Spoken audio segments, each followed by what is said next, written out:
everyone. My name is Richard Staub, and this is the meeting of the Carson City Charter Review Committee. It's Tuesday, May 17th, 2022. It's a little after 1:30, and we're in the community center in the Robert Bob Kroll boardroom. I'll call the meeting to order, and can we do a roll call at this time? Chair Staub. Present. Vice Chair Hoffman. Present. Member Fegan. Present. Member Hanneman. Present. Member Hart. Present. Member Weiss. Not here. Member Wilkie McCulloch. Here. A quorum's present. Thank you. At this time, we're ready for public comment. The public is invited to comment on any matters that is not specifically included in today's agenda for action, and no action may be taken on any matter that is raised by the public. Is there any member of the public who would like to address the committee? Okay, thank you. Next action items. First one is approval of the minutes. Do you have them in your board packet? Does any member of the committee have any corrections or changes to the minutes? Hearing none, I would entertain a motion to approve. I motion to approve the minutes from April 12th meeting. Have a motion from Ms. Wilkie. Do I have a second? Second. Have a second? Any discussion on the motion at this time? Hearing none, the matter is before us. All those in favor, please say aye. Aye. Opposed? Hearing none, the matter is adopted. Thank you. We'll go to our first action item, 5A. This is possible action, discussion of possible action regarding a recommendation to the Board of Supervisors to amend subsection 2.110, subsection 3 of the Carson City Charter to require that emergency ordinance expire after a defined number of days. This was submitted by Dale Basham. We have looked at this before, and Mr. Woodbury, do you want to comment on it? Thank you, Mr. Chair. And if I can make a request, what I've put together for the committee is just a few slides for a brief overview of Carson City's existing ordinance process. And it kind of bleeds organically into the emergency ordinance process.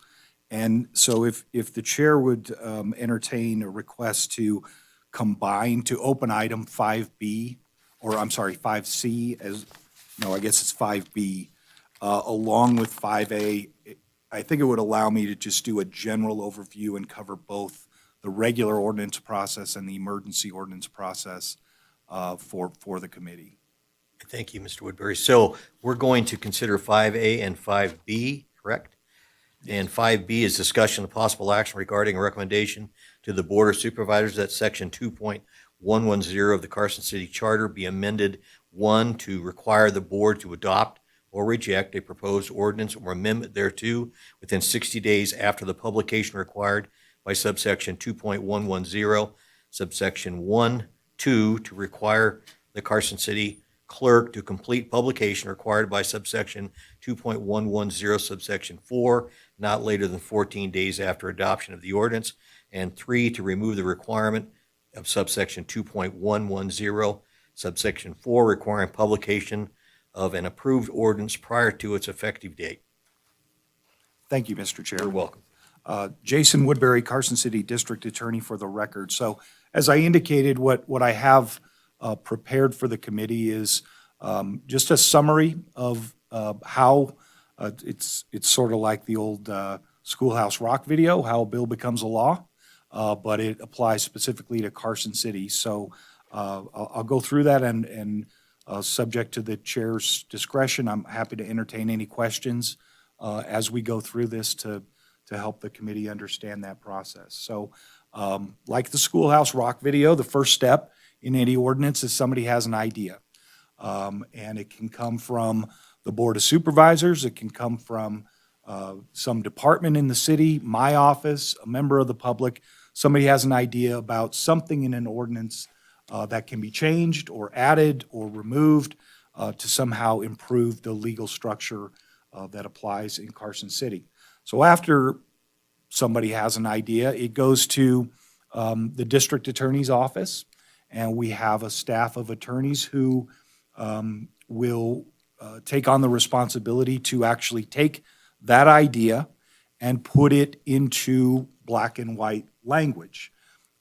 Sometimes that's fairly easy for a simple ordinance, but more often than not, it's somewhat difficult. You have to consider several factors before you even start looking at the language. You have to consider, obviously, whether it's constitutional. Second, does the Board of Supervisors have the legal authority to do whatever it is that's being proposed? And then you begin crafting language. And that is partly a science and partly an art. We have a couple attorneys who are very skilled in that, but it's not nearly as easy as it might sound. But that's the second step. So once we have that language, that's where the previous stuff is sometimes behind the scenes, but then we start the public side of the process. So all ordinances have to go before the Board of Supervisors for consideration, and that has to occur in a public meeting. So we have to submit agenda material. Almost always, that agenda material is going to include a draft of the proposed ordinance. So the board has in black and white before it exactly what this ordinance is going to say, or at least what it's proposed to say. That has to be submitted 13 days in advance of the meeting, so it can go through the whole agenda review process, be finalized in time for a public posting, in compliance with the open meeting law, and that all those procedures can be followed.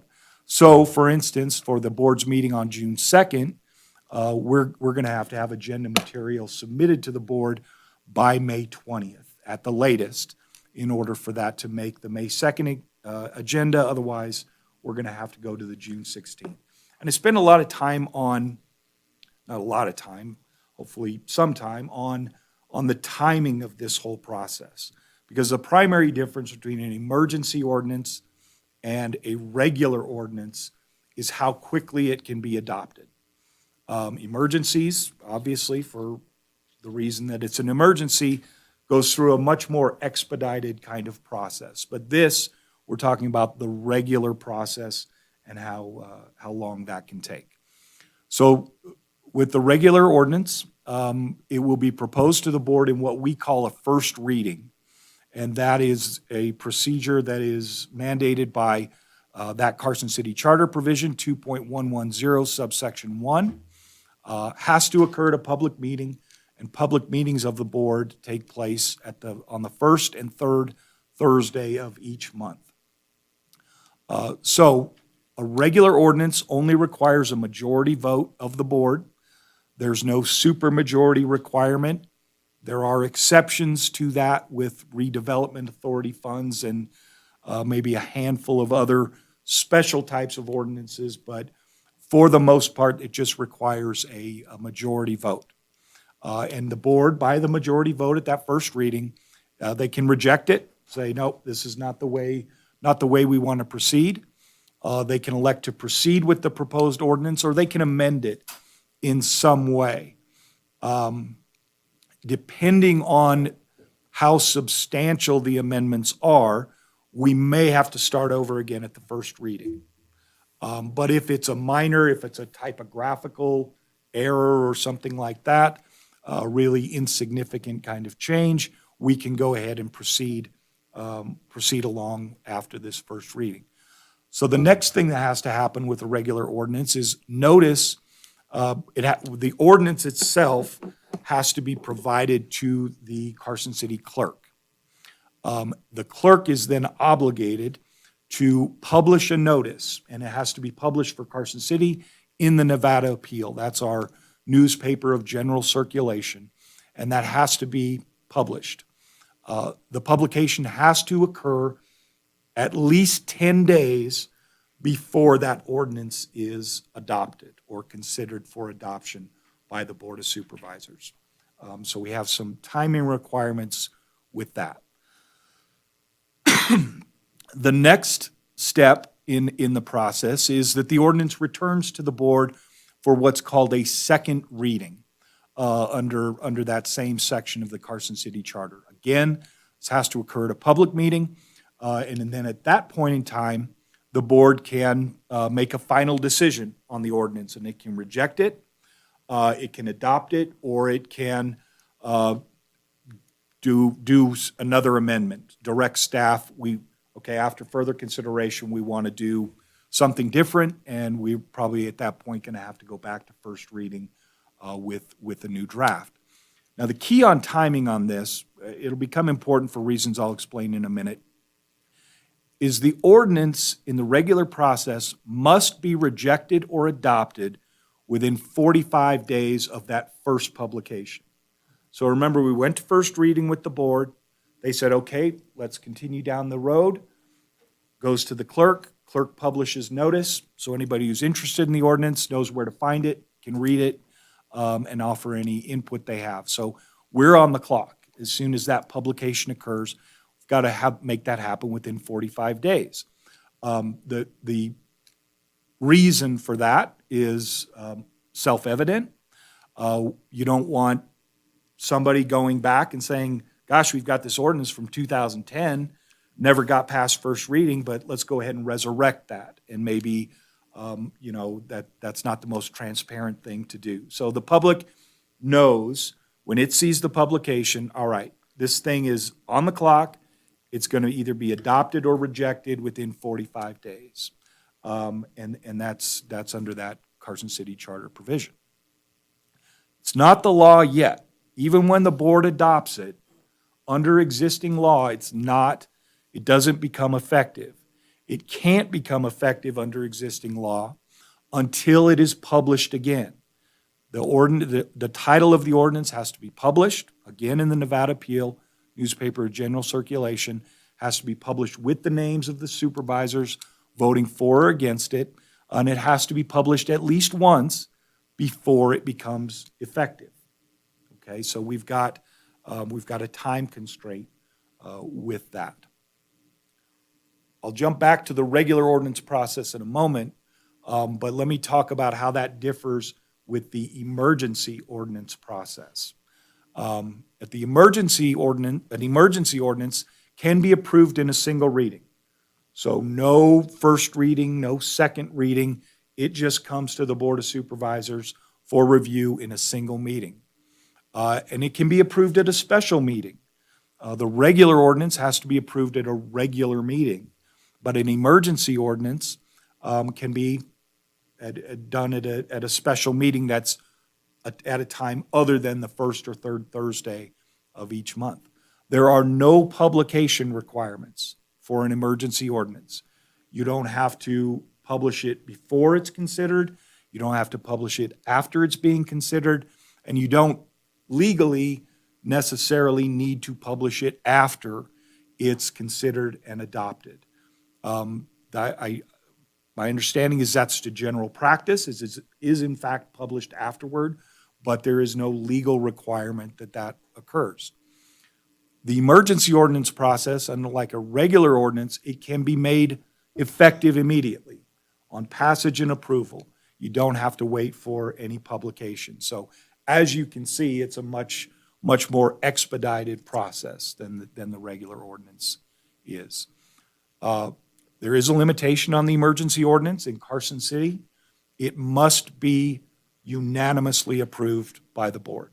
So no majority vote, the approval has to be unanimous. As I've kind of alluded to, and as you can see, the key difference between the regular ordinance process and the emergency ordinance process is a question of timing.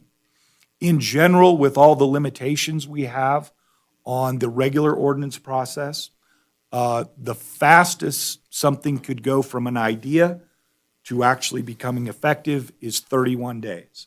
With all the meetings, all the publication, that's the fastest it could possibly happen. I've never seen it happen that fast. So that's, in almost all cases, probably impossible. The more realistic time frame is somewhere between 86 and 100 days. So somewhere in that 90-day, 3-month time frame is what the process takes in reality. An emergency ordinance can happen much more quickly. It could happen as quickly as 6 hours. That's the period of time for notice of an emergency meeting of the Board of Supervisors. Each supervisor has to get at least 6 hours of notice. So if it was decided we need to act as quickly as we can. That could happen within 6 hours. The more realistic, more customary time frame is about 14 days for that to go from idea to actually taking place. As we went through, following the previous meeting of this board, there was an appetite to consider the emergency ordinance process and whether a time frame should be imposed on that in terms of how long can an emergency ordinance remain effective. And in reviewing that, in reviewing its relationship with the regular ordinance process, my office identified, I won't call it a defect with the existing ordinance process, but an impracticality. And the impracticality kind of interacts with the emergency ordinance process because there is the potential to make the regular ordinance process somewhat more streamlined without compromising notice to the public and an opportunity for the Board of Supervisors to have time to consider an ordinance, to think about an ordinance. And so I wanted to lay that out up front. What I'm going to talk about in the next few slides is not a defect. The ordinance process in Carson City, in large part, has been in place since 1969, since Carson City became a consolidated municipality. And it works. The 45-day limitation from publication to effective date, that's been in place since 1985. And again, it works. But as I'll explain here in a moment, it has the potential to create some problems. In a perfect storm of timing and things, it has the potential to create problems because the publication requirements were enacted at a time when the Nevada appeal published 7 days a week, and we now have 2 days a week. With the submission deadlines for the Nevada appeal, the potential, and I don't have any information, but newspapers are in a challenging world these days, and the potential that there could be, you could go to once a week. That would exacerbate or potentially exacerbate the ability to publish and ultimately approve an ordinance within 45 days. So here's how that potentially comes into play. You've got your 2 regular meetings up there circled in green. You're going to have a meeting on June 2nd, and you're going to have a meeting on June 16th. So we take an ordinance to the board for first reading on June 2nd. They approve, they want to move forward with it. Based on the submission deadlines, the earliest we could get that published in the regular course of things would be the Wednesday, June 8th edition of the Nevada appeal. I will state that the Nevada appeal is very easy to work with.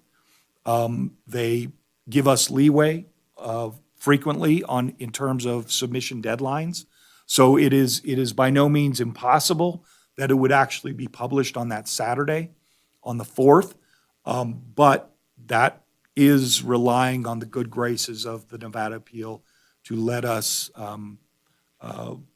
extend their normal submission deadlines. So normal submission deadline, it would be published on the 8th. We couldn't bring the ordinance back for second reading on the 16th because of the requirement that you've got to publish at least 10 days in advance of the second reading. So the 16th would be out for a meeting. June happens to be one of the 2 months that happens every year where we have 3 Thursdays.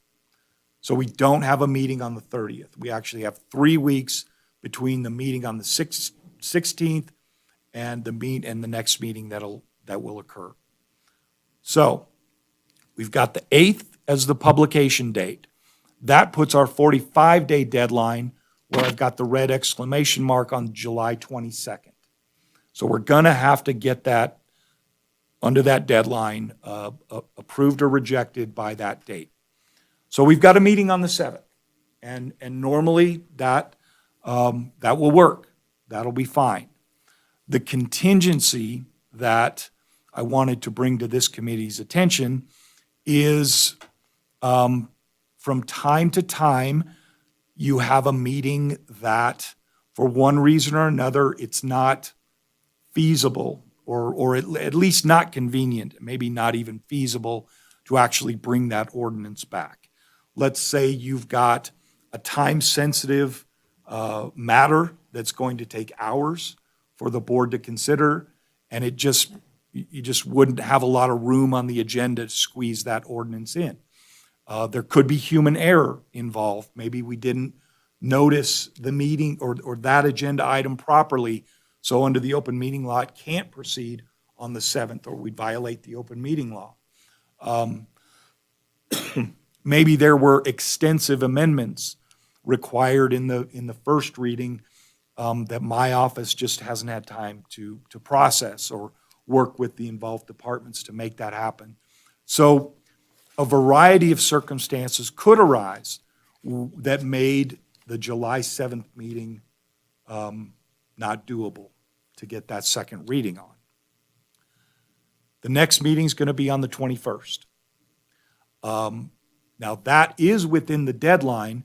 The problem is the earliest we could possibly publish is on the 23rd. And remember, the ordinance can't become effective until after it's published.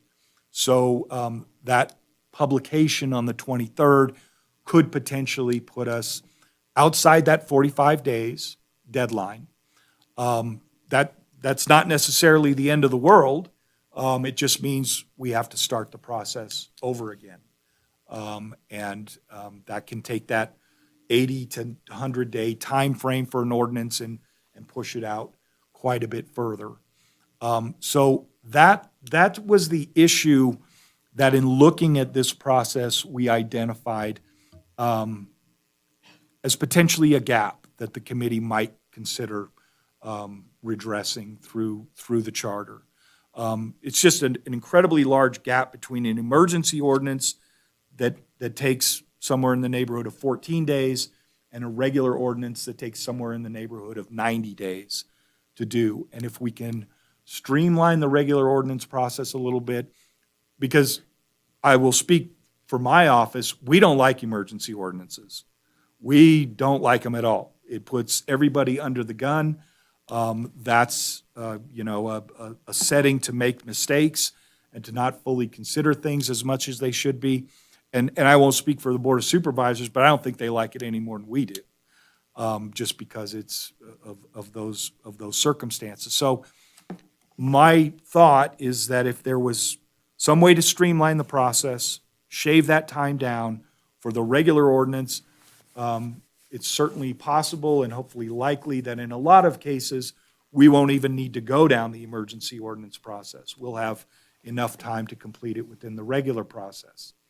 So we looked at other charters, and we found a couple that had provisions that could help with the process, help expedite the process. And the first is the Las Vegas City Charter. The Las Vegas City Charter gives 60 days, not 45 days, from that publication time to the actual adoption of the ordinance. That's not a lot of time, only 15 extra days, but what that buys us is flexibility in terms of what meetings could we take this back to for consideration on second reading. The committee will certainly make its own decision. Again, the 45 days is for the protection of the public, for the protection of the public, that you're not going to have this dormant ordinance sitting around that suddenly resurrects itself a long time later.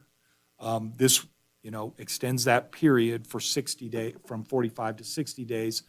I hope the committee doesn't consider that an extensive harm to the public in terms of the time that if there's an ordinance they're interested in, they got to keep an eye on it. The other provision we found to submit for the committee's consideration comes from the Yerington City Charter. That requires publication of an ordinance that's adopted, but does not require that the ordinance be published before it becomes effective. So it gives, in this case, the Yerington City Council, flexibility to say, okay, we're going to make this effective on passage and approval, or we're going to make this effective, the day following passage and approval, whatever it may be. It doesn't necessarily have to be published before it becomes effective. I will say this, even if the ordinance process is modified in the charter, it would be my expectation, and it will certainly be my office's advice to the Board of Supervisors, that whenever possible, we follow the existing ordinance process. In other words, we try to get that done in an expedited fashion. Try to get it done within 45 days, if not sooner. The sooner the better. Try to have the ordinance published before it becomes effective. So this really just builds in some flexibility for the board to be able to adapt and be flexible when, for whatever reason, there's 3 meetings in a month, whatever it may be, they have some ability to adjust for those circumstances. So the proposed amendment, and this is actually item 5B that has been drafted. All the amendments are in section 2.110. It changes that deadline from 45 days to 60 days from first publication. It removes the requirement that an ordinance be published before becoming effective. And it adds a new provision, because we didn't just want to say in the charter, after an ordinance is adopted, it shall be published. Because it begs the question, okay, published when? Are you going to publish it 6 months from now, even though it's on the books? So in working with the clerk's office, they believe they'll be able to have it published under the current publication schedule very quickly, within a week. My suggestion was to build in a little cushion on that to make sure that even somebody's out sick, somebody misses an email, whatever it may be, they have plenty of time to fulfill their obligation. And it's still, very quickly after the adoption of that ordinance, 14 days.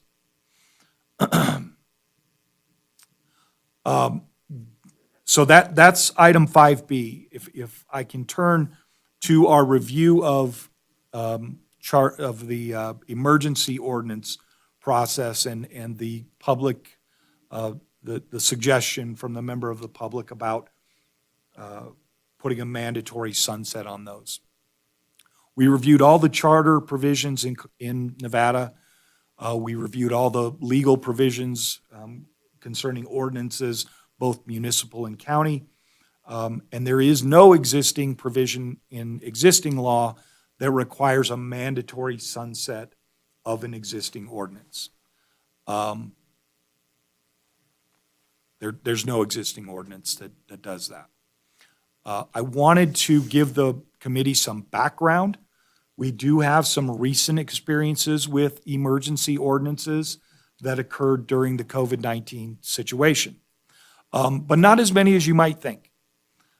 Carson City the board had a standing agenda item concerning emergency ordinances. And the idea was they wanted that on their regular agenda so they could act quickly if circumstances necessitated. There were actually only 2 emergency ordinances passed. The first was established a grace period for the payment of business license fees. Normally, those fees are due on January 15th.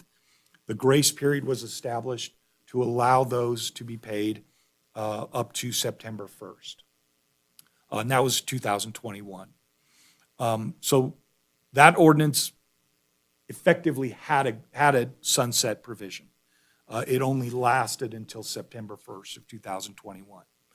The second emergency ordinance that was passed was in regard to storage containers and lifted or rescinded the restriction about people having storage containers on their property.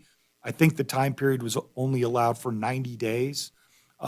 It rescinded that. So people could have storage containers on their property without a time limitation.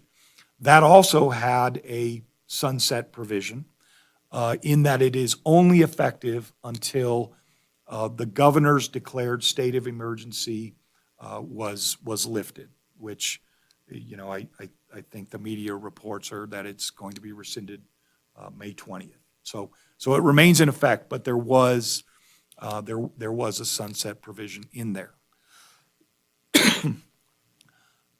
There are some built-in protections in regard to the passage of an emergency ordinance that I would submit for the board's consideration. The first is that it must relate to an emergency.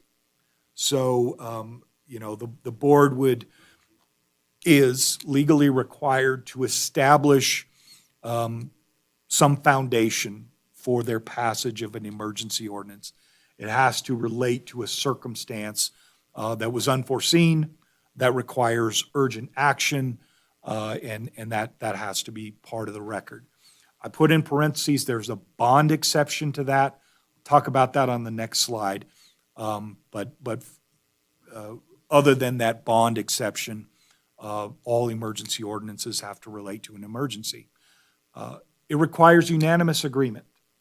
So each of the 5 board members effectively has a veto over an emergency ordinance. And there actually was a circumstance where an emergency ordinance was proposed during the COVID-19 situation, and it had support of 4, but not 5. So that's another protection for that process. And I want to make sure that, as I've indicated here, nothing prohibits the Board of Supervisors from deciding that a sunset on the provision should be imposed. From saying, and whatever that time period is, 30 days, 90 days, or as in the storage container ordinance, until the governor lifts the emergency directive or declaration, they have the authority to do that. Let me jump into bond ordinances. NRS, and let me explain just quickly what a bond ordinance is. I expect most of you probably already know, and I'm certainly no expert on it. But anytime the city wishes to issue a bond, there has to be an ordinance associated with that. And the purpose of the ordinance is to establish a law that this particular revenue stream, whatever it may be, wherever it's coming from, but this revenue stream is dedicated to the payment of this bond, and it can't be used for anything else. So the ordinance says that.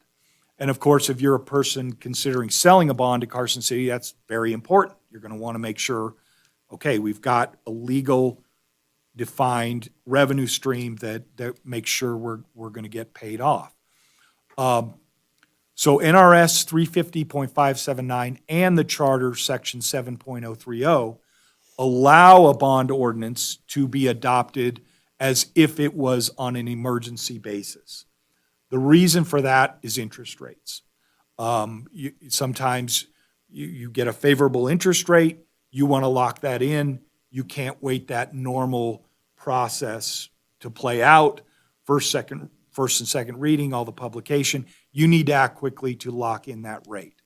And that's why that's allowed, is to give the board flexibility when it has the opportunity to lock in a rate, to act quickly and get that done and not have to go through the normal ordinance process, which again takes a lot longer.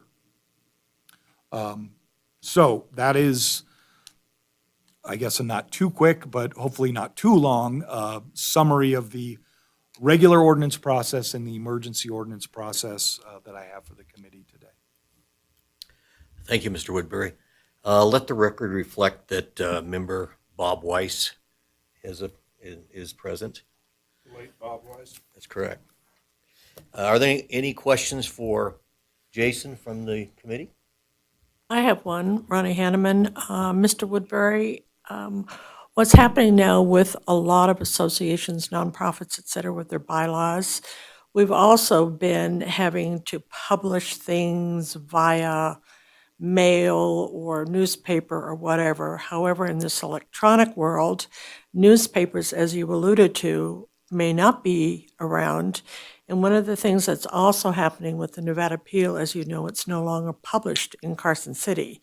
So even if during the winter this may happen, the paper may not, it may be published, but it may not be delivered in Carson City. So you have to think of that also. Is there any way that we can even go beyond saying that it has to be published in a newspaper, which was, as you alluded to, 7 days a week, at the time this was published? I mean, that all of this was put together. Is there any way that we can say electronic media somehow or other? You have Carson Now, for example, publishes every day on however, or other means. Is there any way that we can go ahead and just bypass, still publish in the newspaper, but reference other electronic means as well?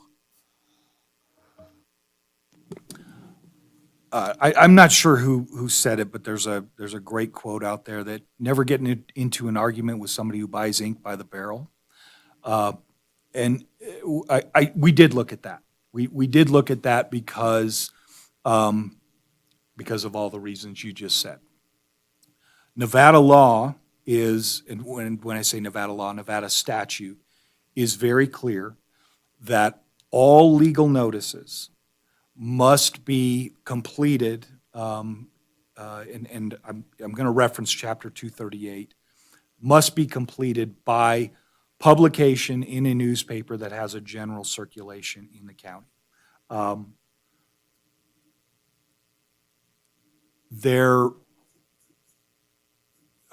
know in a fairly recent legislative session that concept that, hey, in today's world, does that make the most sense? That the only way I can provide legal notice is to do it in a printed paper, and that pretty much, not pretty much, it didn't go anywhere. It didn't go anywhere. You're absolutely right that the time is right for that conversation, and to take a look at the reality of how people get their information these days. But given the clarity of Nevada law on that subject, I made the decision from a legal perspective that modifying that for the Carson City Charter could be dangerous territory for us to go down. I think that conversation, it's inevitable. It will happen. It's just not reflected in existing law today. And given the fact that, none of the other charters have plowed that ground, it's my recommendation that Carson City not be the first. But taking into account exactly what you said, there's nothing saying that we can only publish and that's the only notice we can do. We can and should and do make other more modern electronic efforts to make sure that the public is aware, hey, this ordinance is either being considered or has been adopted. But as far as moving past legal publication, it'd be my recommendation that we not do so at this time. I just noticed in the Las Vegas and Yerington, it did not say print media. It just said it didn't say how it was to be published. They did not reference that. Right, and I guess I should have clarified that a little more. Read in conjunction, that charter provision with the NRS saying this is the only way you can provide legal notice, I interpret that to require them to still do that legal notice, even though it's not as clear as our charter provision. You're correct. Thank you. Any other questions from the committee? Hearing none. I have one question. Ms. Hanneman brings up a very good point. What do we do if the Nevada appeal closes doors tomorrow? Are we playing some Monday morning quarterbacking Right. and running around trying to figure out how we're going to change our ordinances? Right. The answer as I sit here today is I don't know.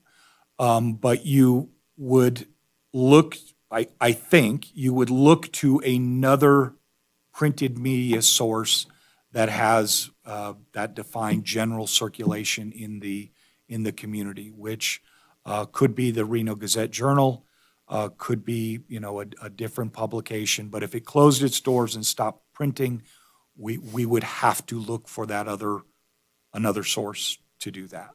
And if there was no other source, I have to tell you, I have no idea what we'd do, or what we'd be obligated to do. We'd figure it out. And you believe that the committee should not address that type of a change since we are opening up 2110? It'd be my recommendation that you don't. If there was a strong appetite to look into it, we still have one potential meeting date, and I would ask for some time to look into that a little further. But I did look into it, and I do believe it would put us at odds with Nevada law in a way that would concern me, in a way that would make me concerned about our ability to defend an ordinance that didn't go through the publication process. Okay, thank you. Any questions from the committee based upon my question? But on the Nevada Appeal website, when they publish their newspaper on there, they do the legal ones, so that you can look up the legal ones there. Wouldn't that be part of the electronic part of publication?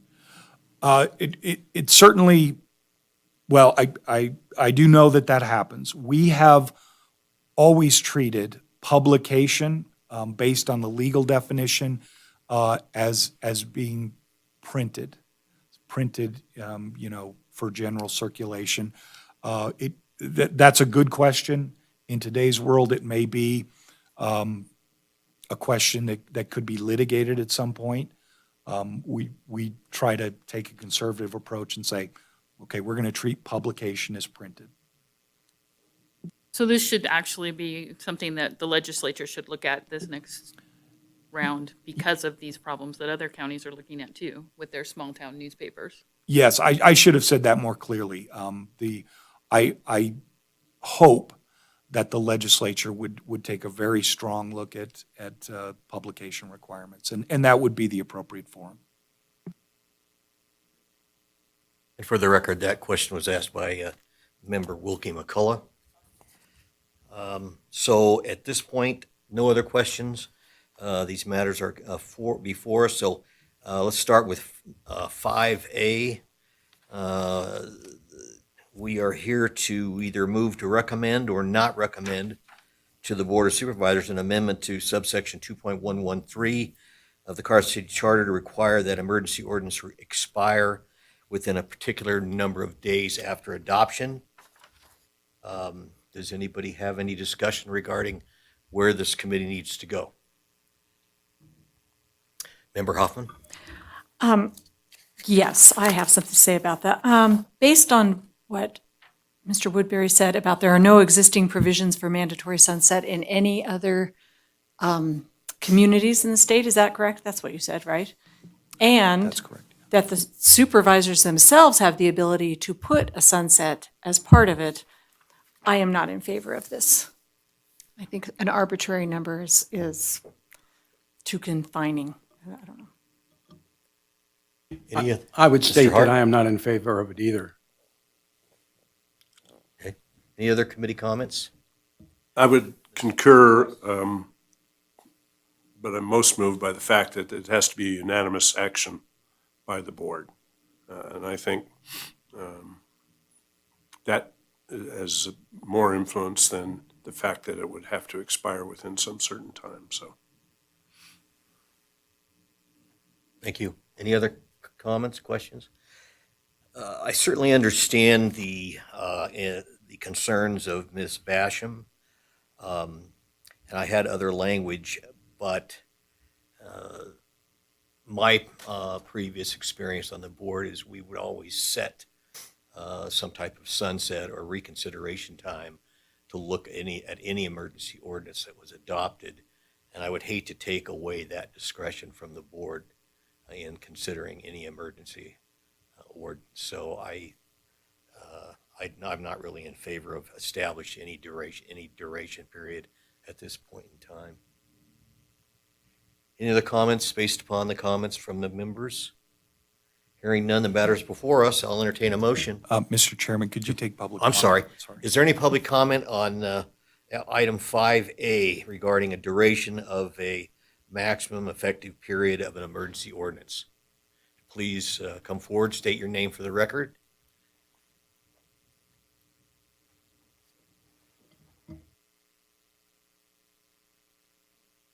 I'm Adele Bash. Since mine I thought so. has come up so much, I thought I should show my face. And I just want to thank the committee for seriously considering my comment and all the work that the district attorney's office.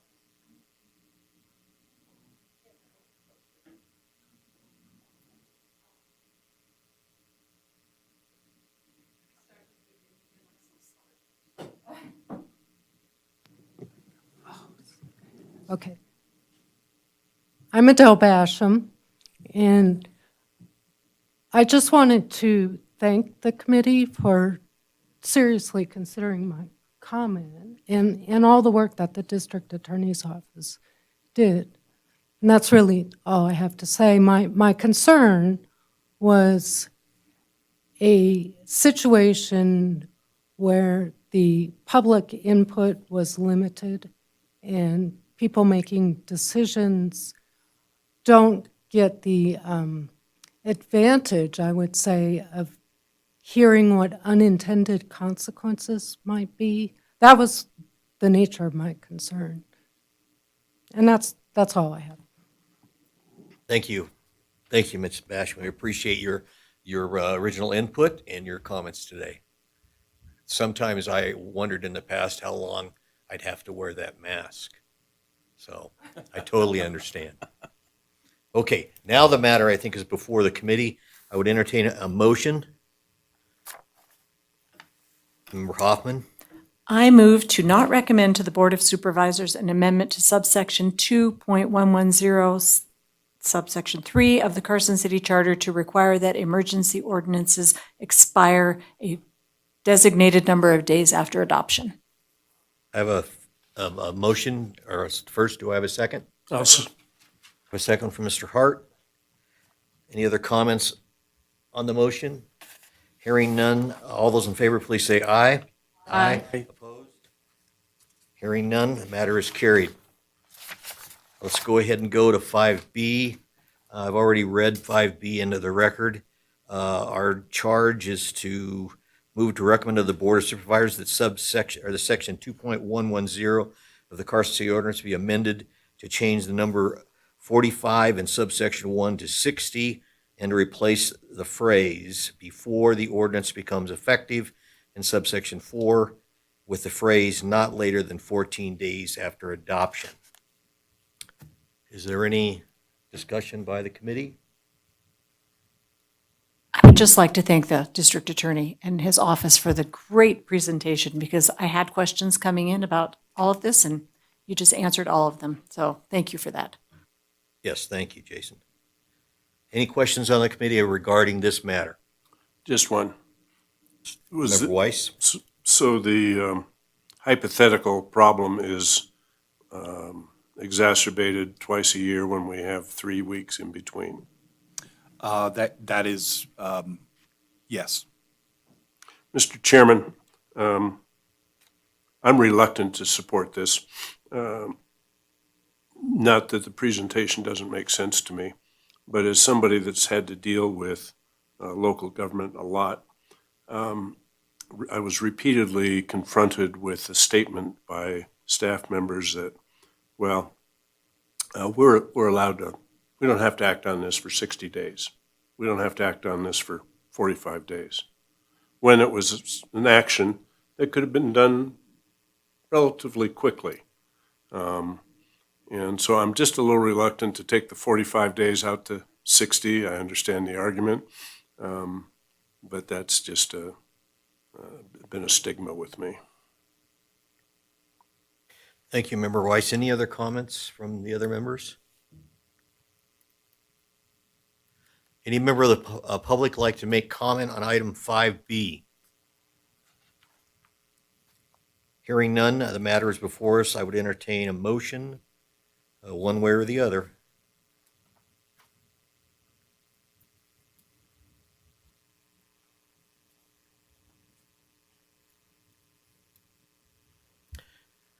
Well, absent a motion from the members of the committee, correct me if I'm wrong, I'll go ahead and make a motion as chairman, and we'll decide yea or nay. I think that's the better way to handle it, rather than letting it die for lack of a motion. That's certainly appropriate. Thank you. So I'll make a motion to recommend to the Board of Supervisors that section 2.110 of the Carson City Charter be amended to change the number 45 in subsection 1 to 60 and to replace the phrase "before the ordinance becomes effective" in subsection 4 with the phrase "not later than 14 days after adoption." Do I have a second on my motion? By Wilkie? I have a second by Member Hoffman and Member Wilkie McCullough, correct? Okay, I'm sorry. By Member Wilkie McCullough, thank you. Is there any comments on the motion?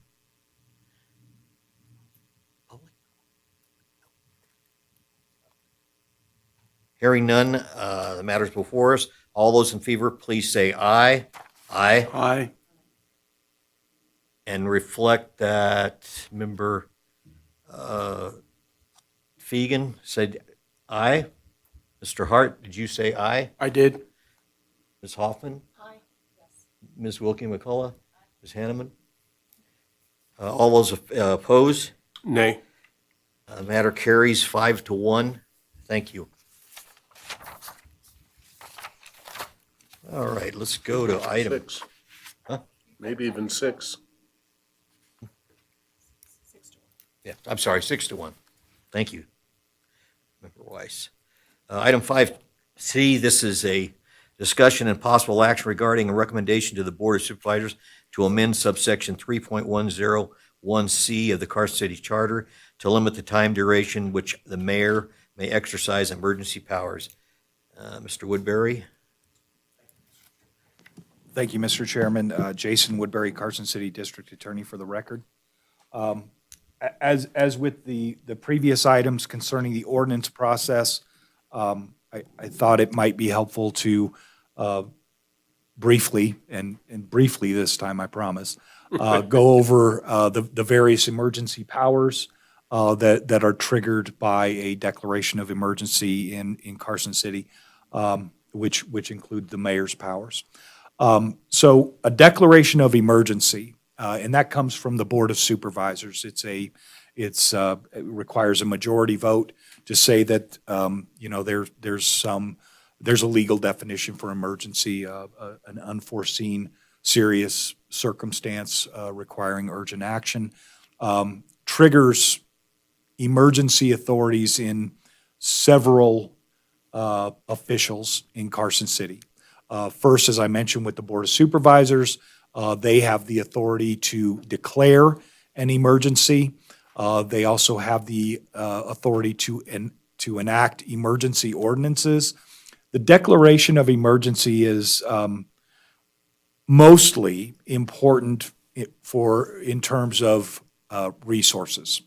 What it does is it's kind of that first step, usually the first step in accessing state or federal funds, personnel, resources, things like that. It requires that the local government have declared an emergency. And that's usually its primary purpose for things that we've seen in the past, like fires and floods and those kinds of things. But it does trigger certain authority, primarily on the part of the city manager. There's probably a public impression that the mayor has primary authority, a primary role during the existence of an emergency.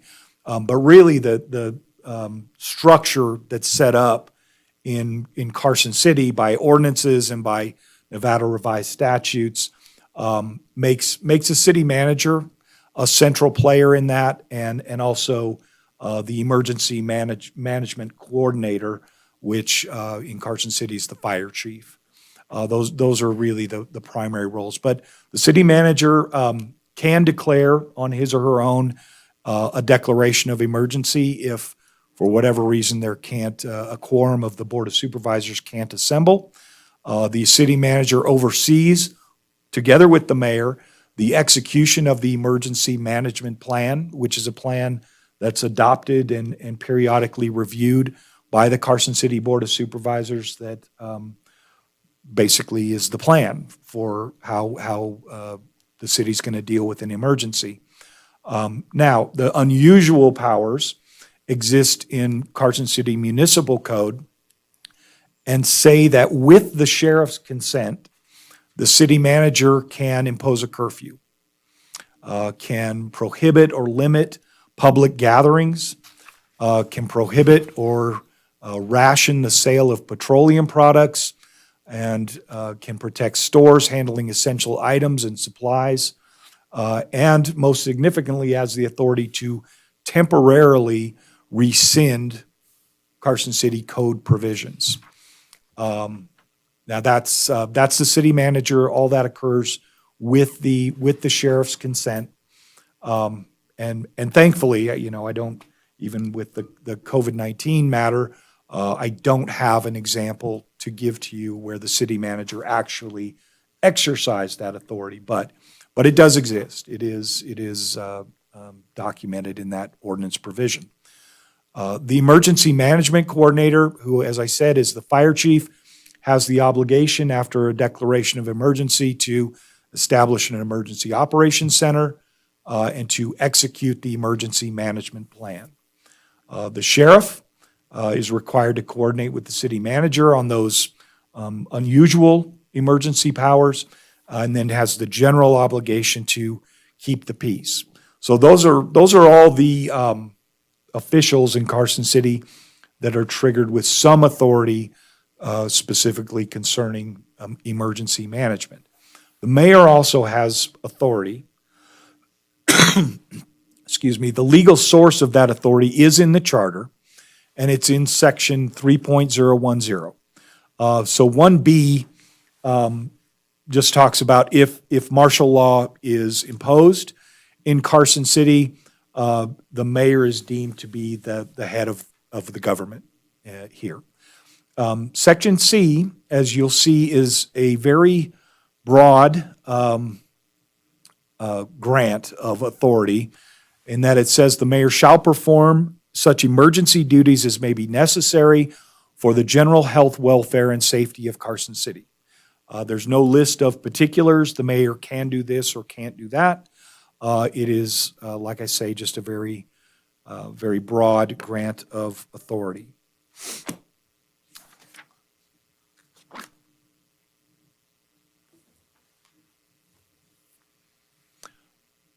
In examining this issue, we looked at the low-hanging fruit, the other city charter provisions in Nevada, and found that most other charters grant general emergency authority in the same or substantially the same language, and I've listed the other ones there. Most of them say exactly what Carson City's ordinance or charter provision said. We also look specifically for some limitation on the duration of the mayor's exercise of such powers as directed. And there is no existing provision in Nevada law or in any city charter that says, you know, there is such a limitation. You only have emergency powers for X number of days or whatever it may be. I wanted to identify as before kind of the practical and legal limitations on the mayor's general emergency power.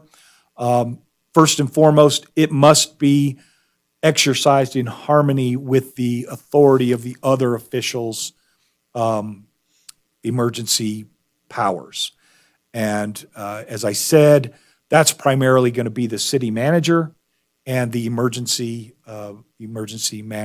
management coordinator, who are primarily charged with those responsibilities.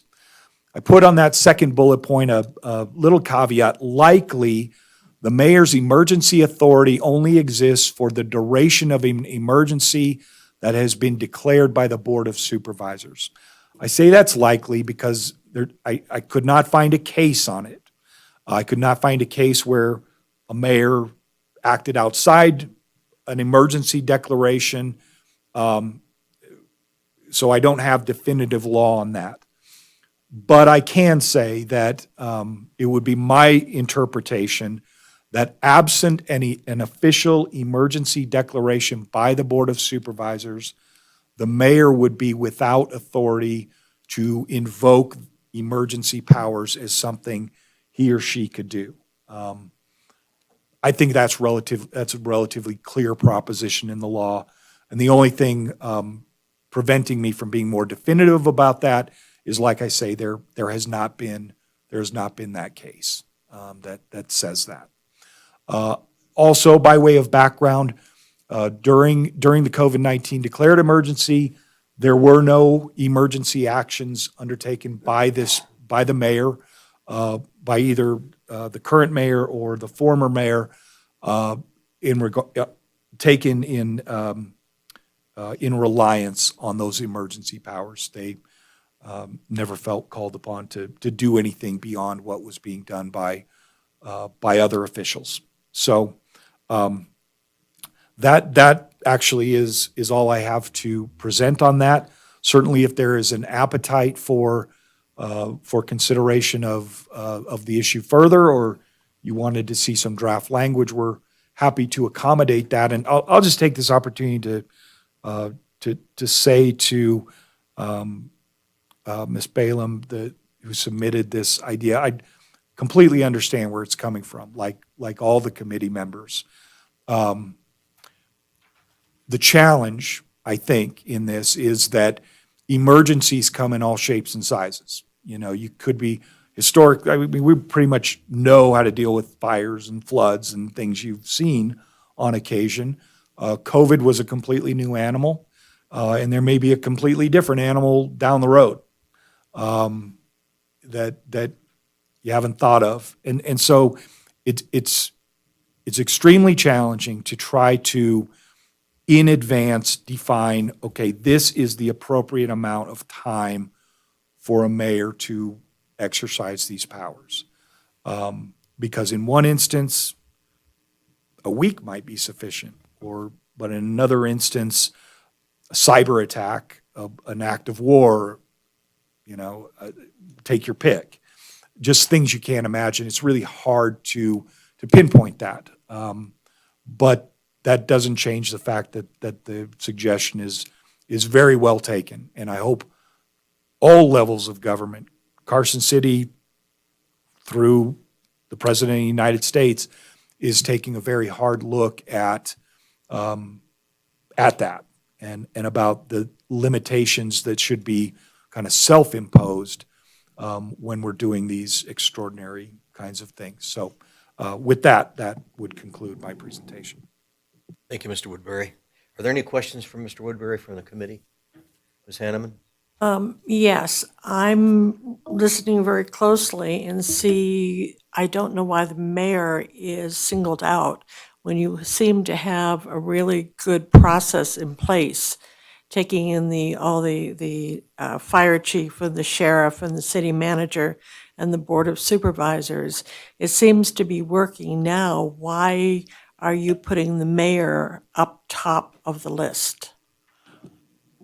Thanks for the question, Jason Woodbury, DA for the record. And I didn't mean to imply anything by the, kind of making the mayor's emergency powers the subject of this presentation. I did that only because the original suggestion that came in was to limit the duration of the mayor's emergency powers. So that's where that came from. I'm trying to give the committee a full view of, okay, in addition to the mayor, here are the other officials that exercise emergency powers. That plays into what the mayor does and doesn't do and can and can't do because of the scope of other people's authority. So that's all I was trying to indicate with that. And I guess, kind of beyond that, there may have been some perception in this and other communities that, for lack of a better term, local government was driving the bus on this. That really wasn't the reality of COVID-19. It really was the governor's office imposing the mask mandates, the limitations on access to businesses, the limitation on types of businesses that could be open. All that came from the state, the governor specifically, and federal. That's true. But the city basically was really focused on just trying to administer the rules that were put in place by other entities. Thank you. Member Hoffman? I just wanted to make sure I'm understanding that one slide that listed all the people who have emergency powers. Does that mean that with or without the mayor's consent, the city manager can declare an emergency or the sheriff can declare an emergency? Is that correct? No, there's only two places where a declaration of emergency can come from. The Board of Supervisors, and to my knowledge, that's the only place it ever actually has come from. The only other place it can come from is the city manager, and the city manager only has the authority to declare an emergency if a quorum of the Board of Supervisors cannot be assembled in Carson City. And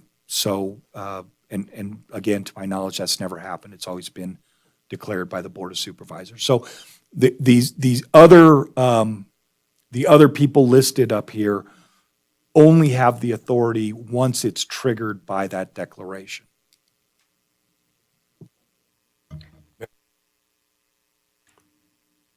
Member Weiss? That was the same question I had. I was under the impression that there were two potential sources of a emergency power.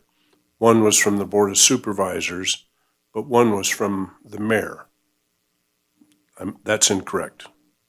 The mayor cannot unilaterally issue a emergency declaration that we all have to put on masks because something just came out in the news. Now, that would be my interpretation under existing Carson City Charter provisions. That's the one, though, where I had to use the word likely, because that's my interpretation. In order for the mayor to exercise emergency powers, there has to be a declared emergency. There's not a case. To define that, you're saying that a defined emergency by the supervisors. Correct. In a majority, in a total vote. That's correct. Unanimous vote. That's correct. Okay. That's correct. So when we are talking about the mayor's, in the proposed motion here, the mayor may exercise emergency powers. Is there a scenario that those emergency powers could arise other than through an emergency ordinance by the supervisors? I'm going to never say never. Well, you don't have to, I'll just make my point, we don't need to drag it out. My concern was the mayor would have this unilateral power, and if they did, that I could see no reason why it should extend beyond the next meeting of the Board of Supervisors. And at that time, the Board of Supervisors either would or would not issue an emergency ordinance. So if there was a situation where the mayor could unilaterally make a declaration of emergency, then I would strongly support the proposal that was before us, that should be limited in time. And it should be limited to not later than the next board meeting where an emergency ordinance could be adopted. In every circumstance that I can reasonably imagine, that position would be consistent with the guidance my office would give the mayor in regard to emergency, that you have to have a declared emergency by the Board of Supervisors to exercise emergency powers. You know, I don't, like I say, I don't want to say never on that, because let's imagine, just a horrible circumstance where all the Board of Supervisors have been killed and the mayor's the only one there. That would be, but that kind of extreme circumstance aside, I completely agree with exactly what you're saying, that the mayor could only act after a declaration by the board. Thank you. Ronnie Hanneman here. So I think that's where the confusion lies, because it is the Board of Supervisors as a body of which the mayor is the spokesperson or the lead or whatever. And then, of course, the second one is the city manager. And in your bullet point number 2, the city manager is working with the mayor. So it's not the mayor who is dictating everything. It's they're in tandem, and then it's with the sheriff. And I think that's where I am trying to figure out where the mayor is on this, if it is really the full Board of Supervisors, whether they all live or not. So it's whoever, is the head. So according to your chart, it seems to me that the power really lies within the entire Board of Supervisors, and not so much with just the mayor. And I think the word mayor may be the issue here, because you do reference the Board of Supervisors, and then in the second line, then the mayor makes exercise emergency powers. So I'm not quite sure. And right now, you said there hasn't been anything done, so therefore, or this has not been taken up even with COVID. I do remember when there was the fire in 2006 or 4, whatever it was, when Linda Ritter, I guess it was after 2006, was the city manager, and she was the one out there declaring that this was an emergency and getting all the different fire departments together and the whole bit. So you looked to the city manager more than you did at the Board of Supervisors, or that was the outward appearance at that time. So I think, how long is an emergency? You don't know. This has been over 2 years, and as you referenced, the governor has said May 20th. I mean, that's over 2 years. I don't know. How long is an emergency? It could be 24 hours. I mean, I don't even know why you have to put a time limit on this. So I'm a little confused about this whole thing. Sorry, but I'm just not quite wrapping my brain around it.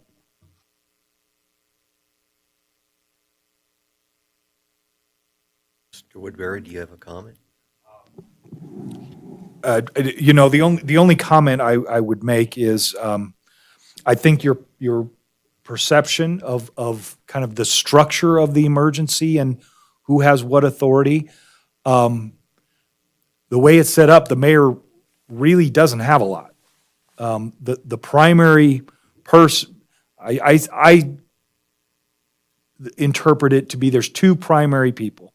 There's the city manager and there's the emergency management coordinator. And the role of the emergency management coordinator is to implement the emergency management plan.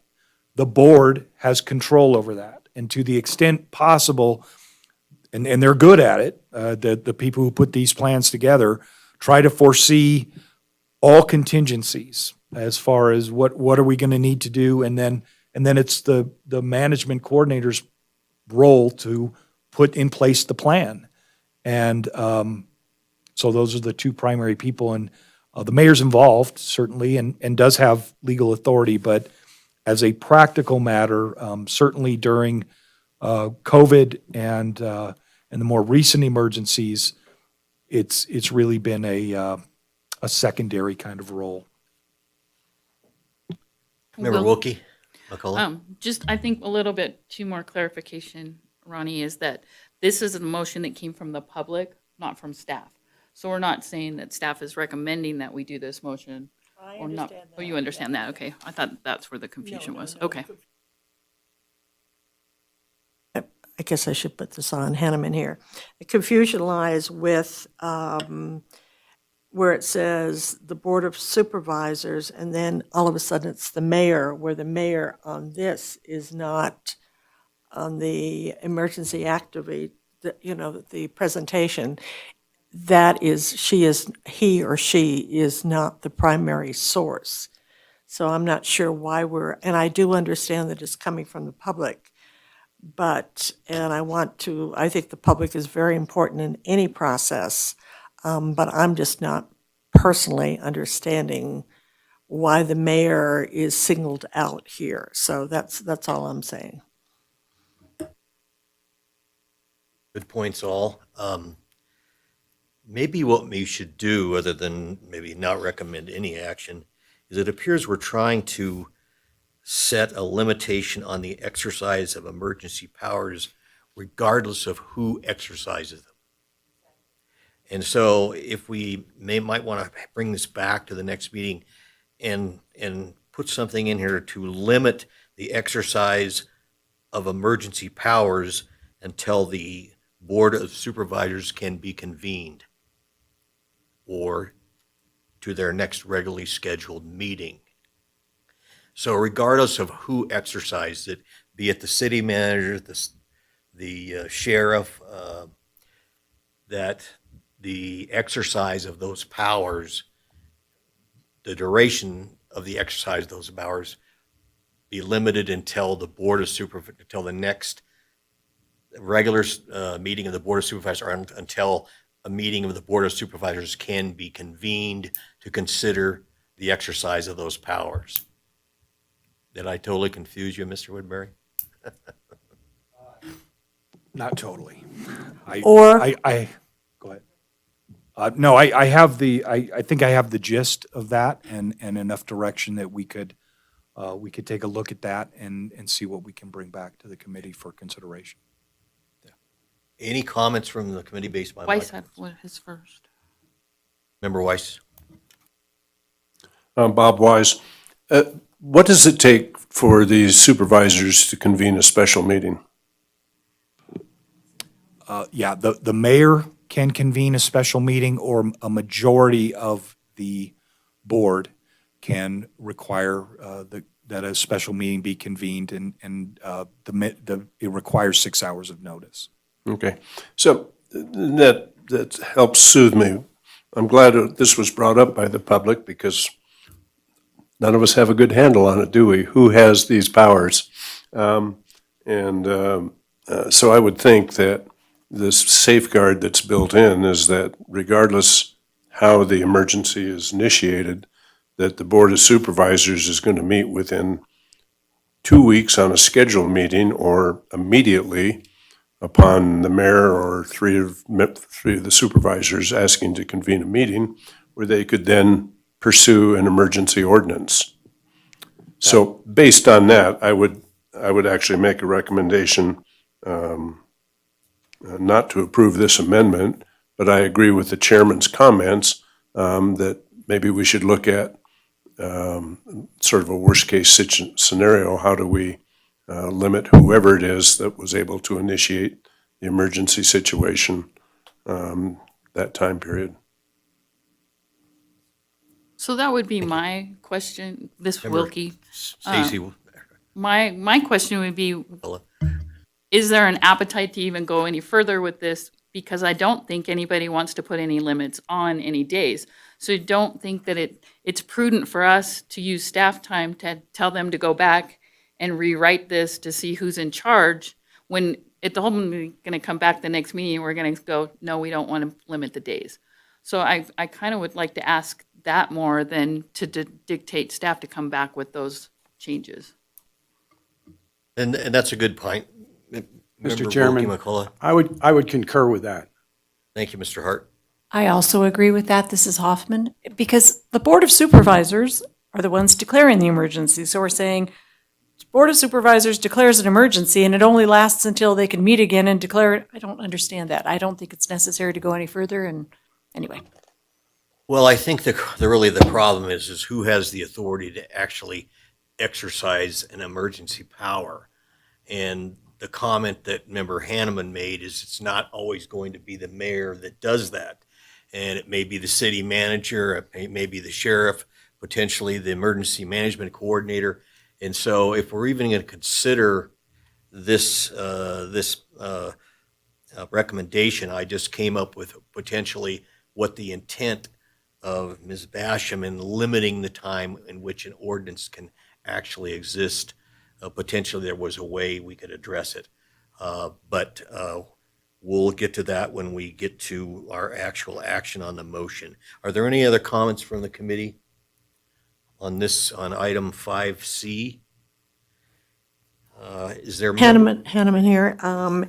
What if we, under the proposed motion, if we change the word from mayor to Board of Supervisors, stating that, and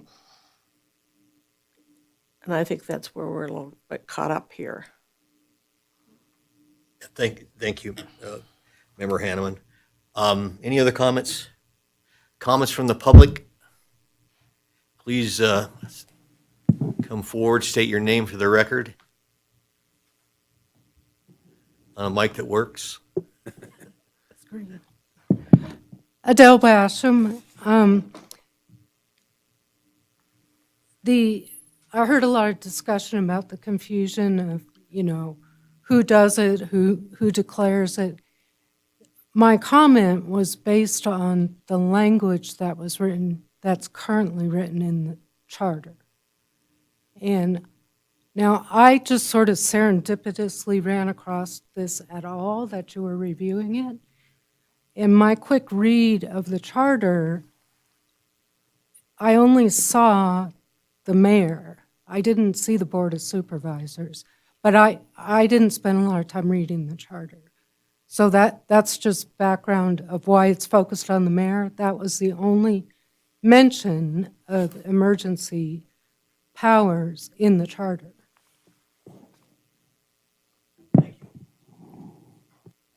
Thank you, Ms. Basham. I appreciate that. But Wilkie, it is under the ordinance though, in number 3.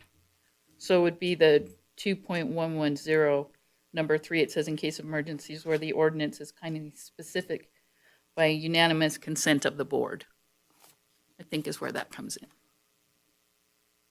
Thank you. Any other comments from the committee based upon public input? Hearing none, the matters before us, I would entertain a motion at this point. Member Hoffman? I move to not recommend to the Board of Supervisors an amendment to subsection 3.0101C of the Carson City Charter to limit the time during which the mayor may exercise emergency powers to a designated number of days before such emergency powers must be approved by the Board of Supervisors. I have a motion. Hanneman, second. Member Hanneman. Any discussion on the motion at this point? Hearing none, the matter's before us. All those in favor, please say aye. Aye. Aye. Opposed? The matter carries unanimously. Thank you all. The next and last item is item 5D, a discussion possible action regarding future agenda items and meeting dates and possible direction to staff on the same. Ms. Hicks? Thank you, Mr. Chairman. Stephanie Hicks, Deputy City Manager for the record. So we do have one additional date outlined, June 21st. If there are any other items of discussion that the Charter Review Committee would like to have us bring forward. If not, then the next date that we would meet would be a joint meeting held with the Board of Supervisors on July 21st. And the way that that meeting would run is that we would present and prepare an item to the Board of Supervisors of all of the recommendations that have been discussed and those that we are bringing forward for recommendation to approval. What we would ask is that there be a quorum of the committee present at that meeting and the chairman be available to speak as well. And that's our next step in the process. July 21st? July 21st.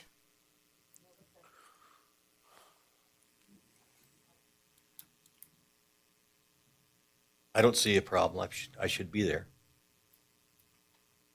So I guess the only question is, do we need a June 21st meeting?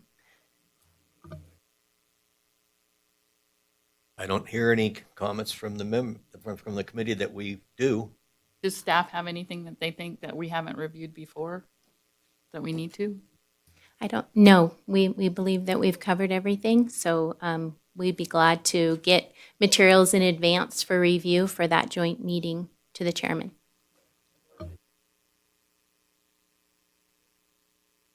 They meet at 8:30.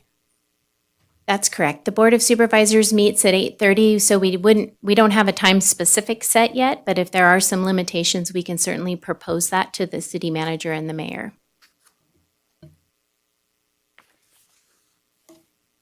Would the committee like to have it set to a time, something close to a time certain? If we can do it, I think that might be the best way to handle it, like immediately after lunch or something. Okay, we'll work on that and we'll notify the committee. Yep, great. Thank you, Ms. Hicks. Is there any other matters to come before the committee? Hearing none, I would entertain a motion to adjourn. Mr. Chairman, we need the final Oh, general. I'm public sorry. comment. Is there any member of the public would like to make a comment on this time on any matter not on the agenda? Seeing none, thank you. Now I would entertain a motion to adjourn. So moved. Second? Second? And the first was Member Weiss. All those in favor? Aye. We're adjourned. Thank you all.